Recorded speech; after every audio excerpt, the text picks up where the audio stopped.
This call is now being recorded. Assalamualaikum warahmatullahi wabarakatuh. Kami akan mempresentasikan hasil kerja kami yang berjudul Perilaku Body Shaming dan Interaksi Sosial pada Remaja. Penelitian ini kami lakukan untuk memenuhi tugas mata kuliah metodologi penelitian kuantitatif. Pertama-tama, perkenalkan, nama saya Aulia Rositasari, NIM 2019-699.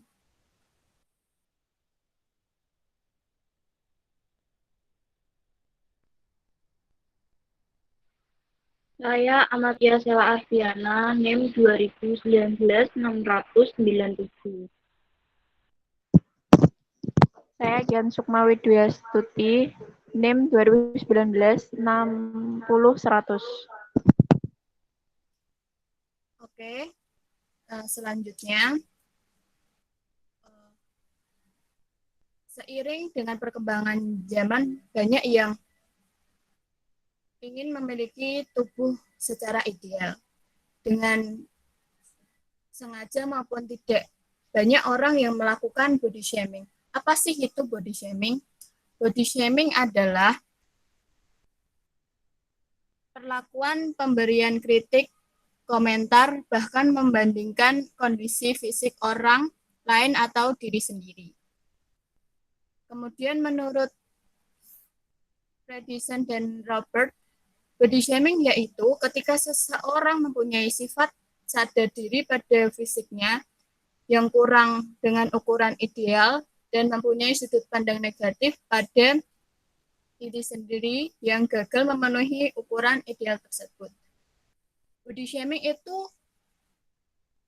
menjadi hal yang dapat berpotensi untuk menimbulkan rasa malu pada individu karena orang lain akan menilai subjek tubuh mereka. Body shaming merupakan kondisi emosi yang dapat menghancurkan perasaan karena terjadi antipati terhadap lingkungan sosial sehingga menyebabkan diri sendiri tidak dapat menerima kondisi saat ini. Yang selanjutnya, untuk faktor yang memenuhi body shaming. Seiring kita jumpai berbagai macam bentuk perilaku, biasanya perilaku tersebut kebanyakan adalah laki-laki, bahkan tidak sedikit perempuan kepada sesama perempuan lainnya. Perilaku body shaming seiring datang dari orang-orang terdekat, contohnya seperti keluarga dan teman, bahkan datang dari orang yang belum kenal atau belum pernah bertemu hanya beberapa kali. Menurut seorang psikolog, Roslina Ferrauli, MPSI, psikolog mengatakan yang menyebabkan faktor perempuan Indonesia sering mengomentari penampilan fisik sesama perempuan yaitu yang pertama, karena kebiasaan budaya in group yang kuat. Artinya, menjadikan kebiasaan berlakukan orang lain sebagai saudara. Hal seperti itu yang membuat mereka menganggap bahwa mengkritik orang lain adalah perilaku yang wajar. Yang kedua, wanita cenderung sangat vulgar membalikkan kritik karena kadar kepercayaan diri yang mereka miliki. Yang ketiga, self-esteem yang rendah. Untuk selanjutnya,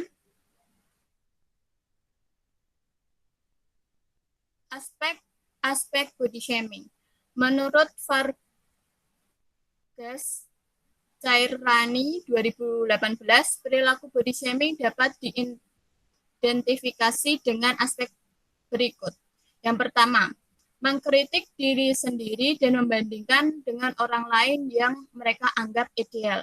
Misalnya, kita melihat orang berada di sosial media atau televisi, menganggap orang tersebut itu cantik, dan kita merasa kenapa sih badan kita tidak bisa seperti itu. Untuk yang kedua, mengkritik tampilan fisik individu di depan orang tersebut dan membandingkan pada individu lain. Contohnya, saat kita berkumpul dengan teman-teman, kemudian kita membandingkan warna kulit kita kepada teman kita yang mungkin warna kulitnya berbeda dengan kita. Itu akan membuat, itu termasuk body shaming, dan kita juga ada yang belum sadar untuk apa itu body shaming, walaupun itu sangat sederhana. Untuk yang ketiga, mengkritik tampilan fisik orang yang tanpa persetujuan orang tersebut. Contohnya, menggosipkan tampilan tubuh teman pada orang lain seperti pakaian yang kurang bagus untuk badannya. Menurut saya pribadi, pakaian adalah identitas orang tersebut. Jadi kita tidak boleh membanding-bandingkan individu lain dengan individu lainnya. Selanjutnya,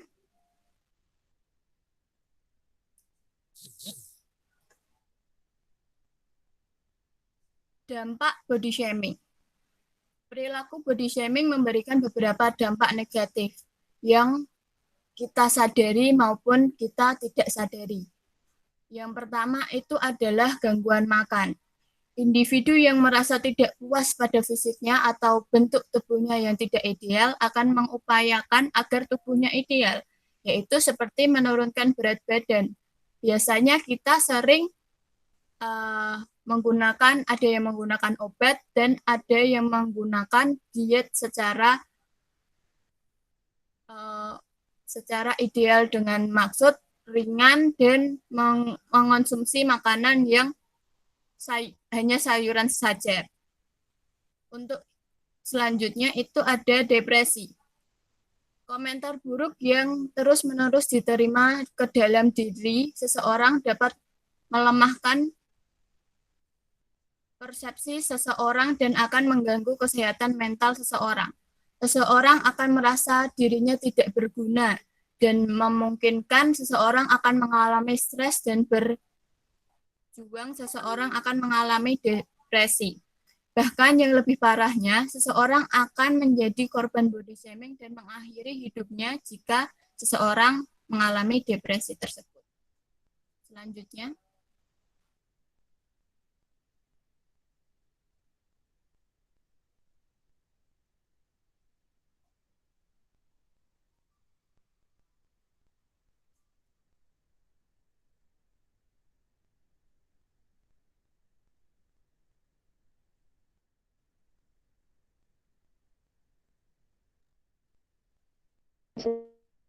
terjadi pada interaksi sosial. Jadi interaksi sosial merupakan hubungan individu dengan individu yang lain, seseorang yang dapat memberikan pengaruh pada orang lain atau sebaliknya, sehingga terjadi hubungan timbal balik. Menurut Langkito 2003. Sedangkan menurut Yuliandi 2003, interaksi sosial adalah jadinya pertemuan antara individu yang terjadi komunikasi antara kedua belah pihak.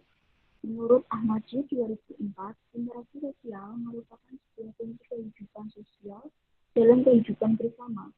Interaksi yang dimaksud ialah terdapat pengaruh timbal balik antara seseorang dengan kelompok dan terjadi sebuah usaha mereka dalam mencapai sebuah tujuan. Penjelasan di atas dapat disimpulkan kalau interaksi sosial membutuhkan sebuah hubungan yang saling timbal balik terhadap dua individu atau lebih atau individu dengan kelompok. Selanjutnya,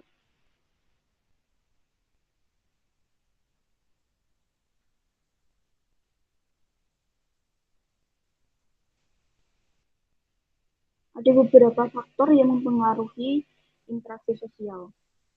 Menurut Santoso 2010, faktor interaksi sosial didasarkan dari imitasi, sugesti, identifikasi, simpati, dan motivasi. Yang pertama ada imitasi. Proses imitasi dapat digolongkan menjadi dua, yaitu bersifat positif dan negatif. Dikatakan positif apabila dapat menjadikan seseorang mendapatkan keahlian dan merubah seseorang bersikap sesuai norma. Sedangkan proses imitasi negatif jika seseorang yang diimitasi tersebut menunjukkan pengaruh buruk. Yang kedua ada sugesti. Sugesti maupun imitasi adalah saling berhubungan. Sugesti mendorong individu agar berperilaku sesuai yang ia pikirkan. Sedangkan imitasi membuat individu mengikuti orang lain sebagai role modelnya. Yang ketiga, ada identifikasi. Menurut Freud dalam Santoso 2010, dorongan untuk merubah diri sendiri menjadi sama dengan orang lain secara lahir dan batin merupakan faktor identifikasi dalam psikologi. Secara tak sadar, seseorang akan merubah atau meniru penampilan bahkan kebiasaan dari role modelnya. Yang keempat ada simpati. Simpati merupakan sikap tertarik terhadap suatu hal, baik kepada individu lain maupun suatu kelompok. Proses simpati terjadi karena adanya akal yang rasional serta diikuti dengan perasaan. Contoh dari identifikasi yaitu menyalurkan bantuan kepada seseorang yang sedang tertimpa musibah. Yang kelima ada motivasi. Sukma Dinata dalam Santoso 2010, motivasi yaitu tindakan seorang individu menyalurkan dorongan dari individu lain. Lalu individu yang mendapatkan motivasi tersebut akan melakukan apa yang ia dapat dan dengan kritis dan rasional. Bentuk dari motivasi dapat berupa sikap, pendapat, saran, dan perilaku. Selanjutnya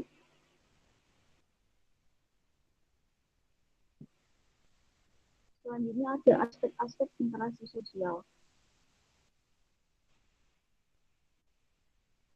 Yang pertama ada komunikasi. Komunikasi yaitu proses mengirim kabar maupun data dari seorang kepada lain. Pada kehidupan sehari-hari kita mengenal komunikasi dalam bermacam wujud. Misalnya berteman dengan sahabat, obrolan antara dua orang, pidato, kabar yang dibacakan oleh penyiar, novel cerita, koran, serta sebagainya. Yang kedua ada sikap. Perilaku atau attitude merupakan sebutan yang mencerminkan rasa bahagia, tidak bahagia, ataupun perasaan biasa-biasa saja atau netral dari seseorang terhadap suatu. Suatu itu dapat barang, peristiwa, suasana, orang-orang, ataupun kelompok. Perilaku yang dinyatakan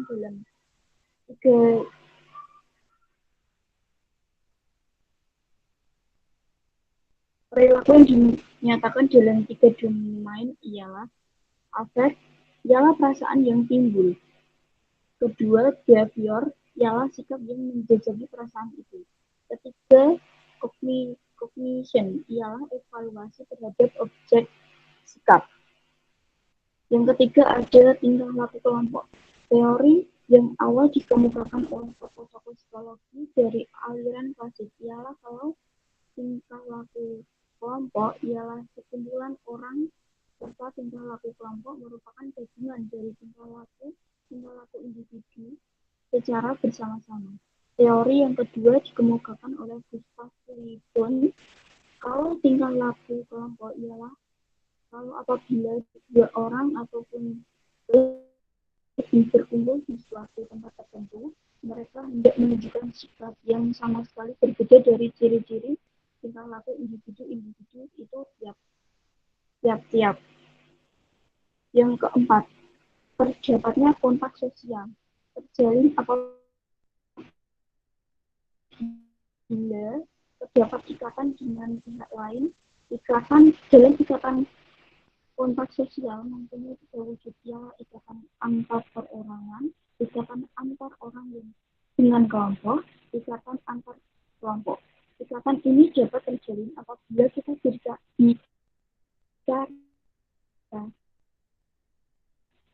pihak lain secara berhadapan langsung atau tidak langsung. Dalam kontak sosial sendiri terdiri dari tiga, ialah ikatan antara perorangan, ikatan orang dengan kelompok, serta ikatan antar kelompok. Dengan terdapatnya kontak sosial tersebut, tidak terdapat yang bertabiat positif dan negatif. Selanjutnya,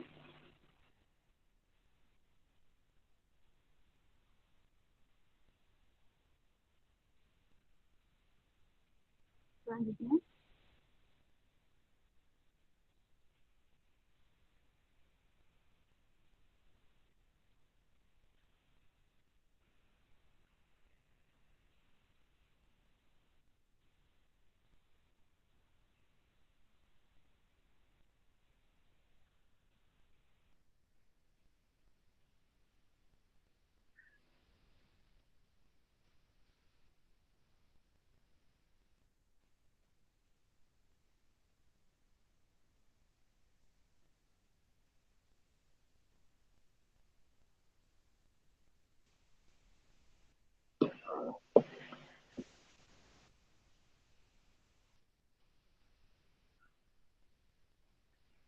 ada remaja. Masa remaja adalah masa yang sangat menguras perhatian. Dunia remaja sangatlah berwarna dan unik. Remaja menjadi salah satu aset negara yang akan menjadi sumber daya manusia sebagai keberhasilan pembangunan bangsa. Remaja merupakan seorang individu yang sedang mencari jati diri. Mereka memasuki masa pubertas, yaitu contohnya mulai adanya ketertarikan dengan lawan jenis, kemudian akan timbul standar tubuh ideal yang mereka kejar. Menurut Babsi 2008, munculnya standar tubuh ideal terjadi karena faktor sosial, budaya, ekonomi, dan ekologi pandangan masyarakat dengan kriteria tubuh ideal. Adanya sebuah standar tubuh ideal menjadi masyarakat mudah sekali memberikan kritik. Hal ini menyebabkan perilaku body shaming pada remaja. Selanjutnya,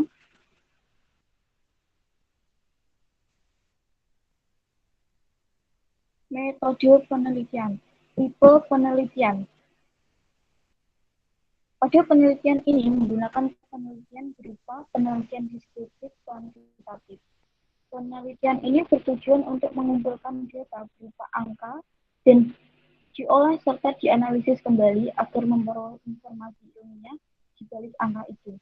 Penelitian deskriptif kuantitatif memfokuskan pada pengumpulan data dengan menguji hipotesis atau menjawab pertanyaan, kemudian disajikan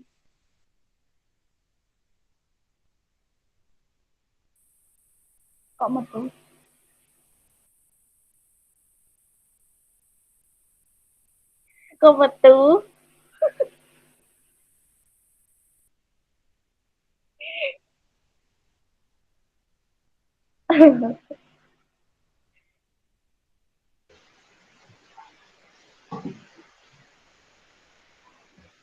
langsung ya.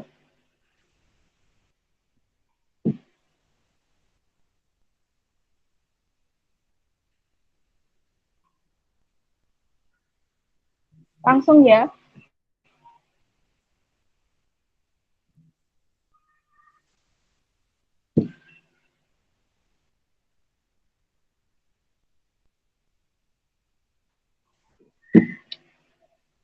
Saya ulangi lagi tipe penelitian. Pada penelitian ini menggunakan tipe penelitian berupa penelitian deskriptif kuantitatif. Penelitian ini bertujuan untuk mengumpulkan data berupa angka dan diolah serta dianalisis kembali agar memperoleh informasi ilmiah di balik angka itu. Penelitian deskriptif kuantitatif memfokuskan pada pengumpulan data dengan menguji hipotesis atau menjawab pertanyaan, kemudian disajikan dengan angka dan melakukan analisis data dari subjek penelitian. Penelitian ini menggunakan rancangan berupa pendekatan selesai, yaitu suatu cara penilaian deskriptif yang ditujukan pada sekumpulan objek yang cukup banyak dan memakan waktu. Selanjutnya, Selanjutnya adalah definisi operasional variabel. Yang pertama, interaksi sosial. Interaksi sosial merupakan hubungan individu dengan individu lain, seorang yang dapat memberikan pengaruh pada orang lain atau sebaliknya, sehingga terjadi hubungan timbal balik. Indikator yang pertama adalah pergaulan remaja, pengiriman berita atau informasi, perasaan dalam suatu situasi, tingkah laku yang timbul pada saat berkumpul dengan orang lebih dari satu di suatu tempat. Yang terakhir adalah hubungan antar sesama manusia. Untuk variabel yang kedua adalah body shaming. Body shaming adalah perilaku memberikan kritik, komentar, bahkan membandingkan kondisi fisik orang lain atau diri sendiri.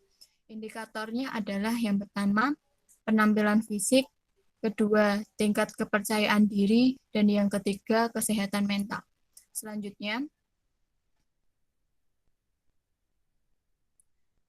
untuk populasi penelitian. Populasi penelitian merupakan subjek yang dapat memenuhi kriteria dari sebuah penelitian yang telah ditetapkan. Disebut oleh Norman Salam 2008.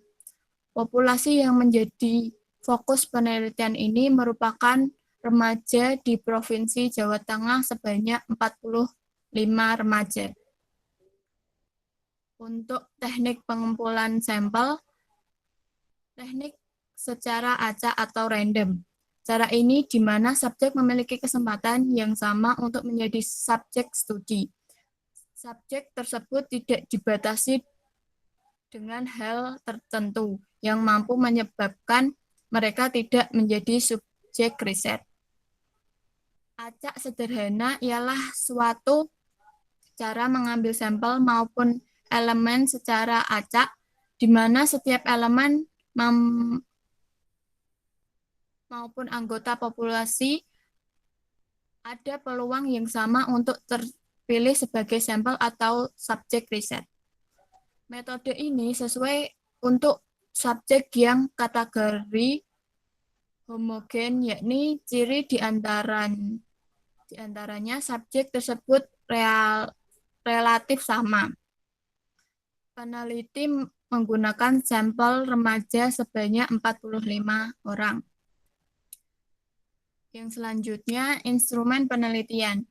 Dalam penelitian ini, guna melengkapi data yang dibutuhkan penelitian menggunakan teknik penelitian lapangan. Dalam penelitian ini menggunakan angket. Angket adalah teknik mengumpulkan data yang terdiri dari beberapa pertanyaan yang dilakukan sejumlah orang secara tatap muka maupun via online. Selanjutnya,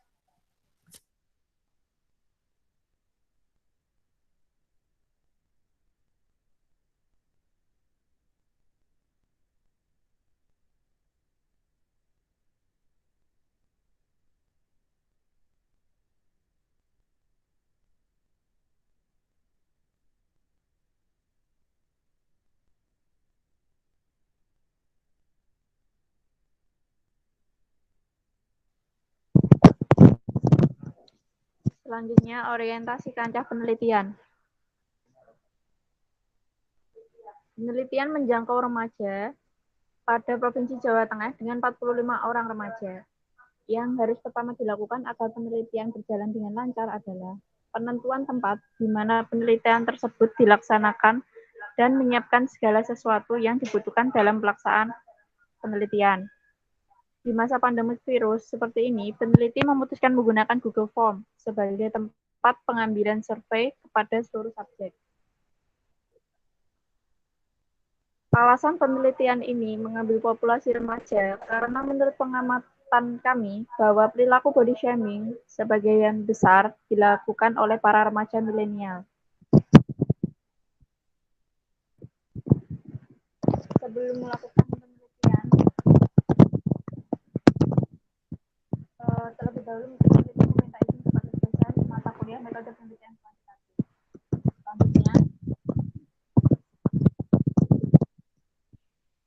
Pelaksanaan penelitian. Peneliti membagikan angket kepada para subjek dengan menggunakan Google Form karena di situasi saat ini, dengan masih terjadinya pandemi COVID-19, tidak memungkinkan peneliti berhadapan langsung dengan subjek. Peneliti juga meminta bantuan kepada rekan peneliti lainnya untuk menyebarkan kepada remaja di daerah sekitar Provinsi Jawa Tengah. Angket dibagikan pada tanggal 8 sampai 9 Desember 2020. Dalam penelitian ini, peneliti menyebarkan 45 angket yang telah diisi oleh 45 remaja di daerah sekitar Provinsi Jawa Tengah. Pengisian angket yang dilaksanakan secara online, pada awalnya peneliti meminta kesediaan waktunya untuk mengisi angket. Jika subjek bersedia, peneliti memberikan link agar subjek bisa mengisi angket.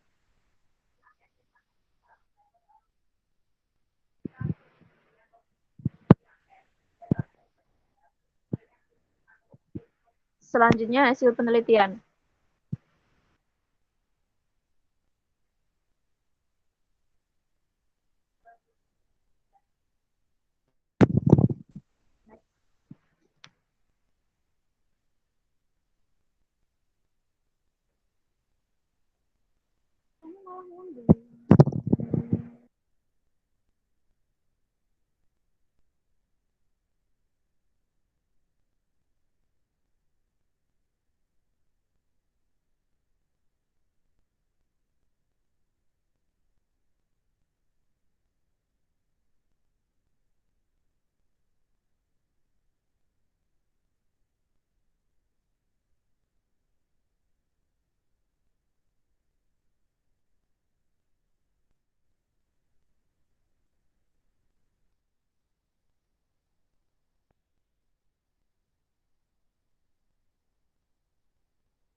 Mohon maaf gangguan sinyal. Kita lanjut ya. Nomor 1, di saat kapan membandingkan diri dengan orang lain yang Anda anggap lebih ideal dari Anda? Bisa dilihat dari diagram. Dari data menunjukkan presentasi sebanyak 28% menyatakan bahwa bertemu teman atau orang lain dapat menyebabkan seseorang memiliki perasaan untuk membandingkan dirinya dengan orang yang dianggap lebih ideal dari dirinya. Dan saat ini, media sosial memberi pengaruh besar dalam kehidupan kita. Menurut presentasi, sebanyak 24% menyatakan bahwa media sosial menjadi salah satu pengaruh seseorang mengalami hal itu. Yang kedua, apa yang Anda pikirkan saat sedang membandingkan diri Anda dengan orang lain yang Anda anggap ideal dari Anda? Dilihat dari diagram pada gambar, dari data mendapatkan persentase sebanyak 45% yang menyatakan bahwa pikiran itu muncul karena seseorang kurang percaya diri atau minder saat bertemu dengan orang yang mereka anggap lebih ideal.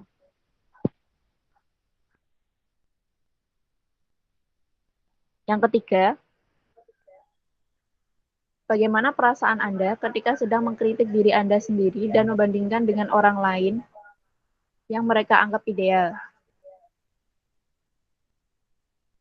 Dari data, sebanyak 33% subjek mengemukakan bahwa mereka merasa sedih karena memiliki perasaan saat mengkritik dan membandingkan dirinya dengan orang yang mereka anggap lebih ideal. Dan terdapat persentase sebanyak 4% menyatakan bahwa subjek memiliki perasaan frustasi. Hal itu akan berdampak buruk jika dilakukan terus-menerus. Yang keempat, apa yang Anda rasakan ketika mengkritik dan membandingkan tampilan fisik orang di depan orang tersebut? Menurut data, sebanyak 57% subjek merasa bersalah setelah melakukan hal tersebut. Hal ini sangat baik agar dapat menurunkan perilaku body shaming pada orang lain.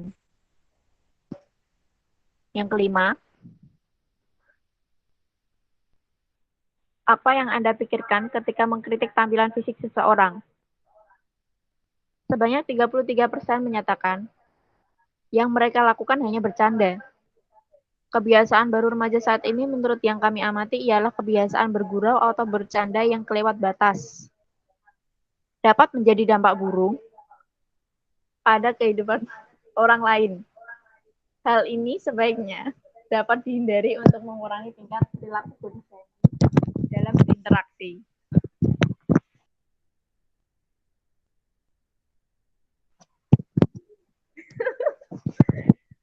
Yang keenam, seberapa sering Anda mengkritik tampilan fisik orang lain? Menurut data di atas, sebanyak 34% menyatakan bahwa mereka jarang mengkritik tampilan fisik orang lain. Namun, sebanyak 11% menyatakan bahwa mereka melakukan hal tersebut jika bertemu dengan teman. Hal itu menjadi kebiasaan yang buruk bagi remaja atau semua kalangan adalah selalu menggosipkan atau menggibah dengan teman-temannya. Yang ketujuh,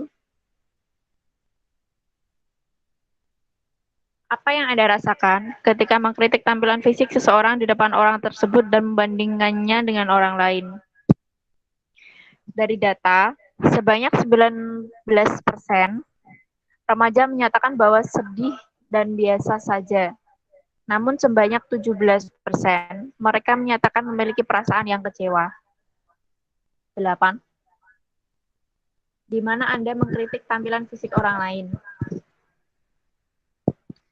Sebanyak 27% dari data menyatakan bahwa tempat umum sebagai tempat untuk mereka mengkritik fisik orang lain dengan alasan yang bermacam-macam menurut survei tersebut. Yang 9. Apa yang Anda pikirkan ketika mengkritik tampilan fisik orang lain? Dari data, sebanyak 36% menyatakan bahwa perilaku itu mereka lakukan semata-mata hanya bercanda. Namun tanpa mereka sadari, perilaku itu dapat berpengaruh apabila korban tidak dapat menerima hal tersebut. 10. Pernahkah mendengar seseorang mengalami body shaming saat berkumpul dengan teman? Menurut data, persentase tertinggi sebanyak 60% menyatakan mereka pernah mendengar. Hal ini memiliki kemungkinan bahwa perilaku body shaming sering terjadi dalam lingkungan sekitar kita. 11. Informasi mengenai body shaming. Perilaku body shaming tidak hanya melalui ucapan saja, bahkan komentar pedas dalam media sosial juga dalam menyebabkan perilaku itu muncul baik secara sadar maupun tidak sadar. Dan sebanyak 36% menyatakan bahwa media sosial menjadi tempat mereka mendengar berita mengenai hal tersebut. 12. Menyikapi berita atau informasi tentang body shaming saat berinteraksi sosial. Dari data, menunjukkan sebanyak 38% mulai menanamkan perilaku saling menghargai dan bertoleransi. Dan 35% mereka memilih untuk tidak meniru perilaku tersebut. 13. Apakah pernah mengalami body shaming saat berkumpul dengan teman? Menurut data persentase, sebanyak 57% pernah mengalami perlakuan body shaming dari lingkungan sekitar mereka. Dan sebanyak 17% menyatakan sering mengalami hal itu. 14. Sikap menghadapi perilaku body shaming. Dari data, sebanyak 53% memilih untuk mengabaikan perkataan orang tersebut. Dan sebanyak 26% memaafkan perkataan orang tersebut. 15. Apa yang terjadi setelah mengalami body shaming saat berinteraksi sosial? Menurut hasil data, sebanyak 26% mereka akan merasa minder setelah mengalami perilaku body shaming. Kebanyakan alasan yang mereka ungkapkan ialah kurangnya rasa percaya diri. 16. Motivasi untuk bangkit setelah mengalami body shaming. Sebanyak 28% menyatakan bahwa sahabat menjadi motivasi agar bangkit kembali setelah mendapat perlakuan body shaming. Dan 18% mengemukakan bahwa orang tua juga dapat membantu. Bahkan dari diri sendiri sebanyak 16%. 17. Bagaimana perasaan Anda saat berinteraksi sosial dengan suatu kelompok? Dari data, sebanyak 42% mengungkapkan bahwa mereka sangat senang apabila berinteraksi dalam suatu kelompok. Karena menurut mereka lebih seru, asyik, dan dapat bertukar pikiran dan bisa saling sharing.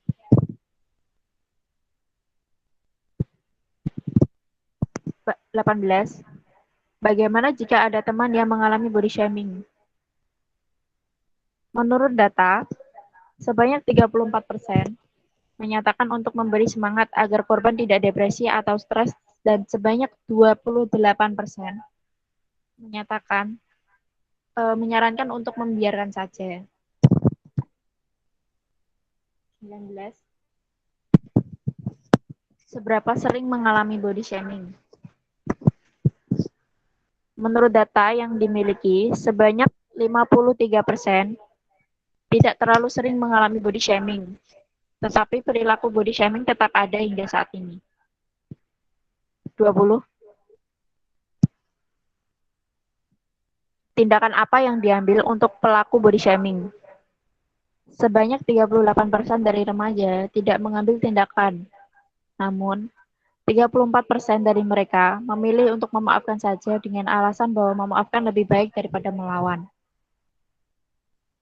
21. Di mana sering mendapatkan perlakuan body shaming saat bergaul dengan teman? Dari data yang kami peroleh, sebanyak 25% menyatakan bahwa perilaku body shaming sering terjadi di tempat umum, dan 25% lagi pada lingkungan rumah. Next. Kesimpulan.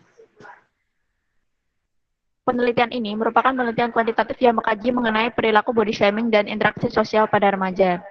Dari hasil penelitian yang dilakukan oleh peneliti dikemukakan bahwa alasan yang mendasari perilaku body shaming yaitu muncul karena iseng, hanya bercanda dan bergurau.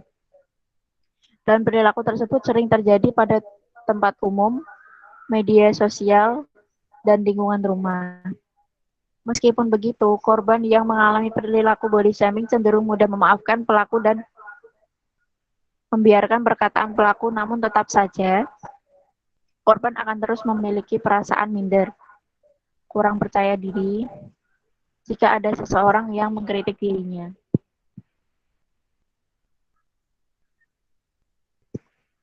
Sekian presentasi dari kelompok kami. Mohon maaf apabila ada kesalahan.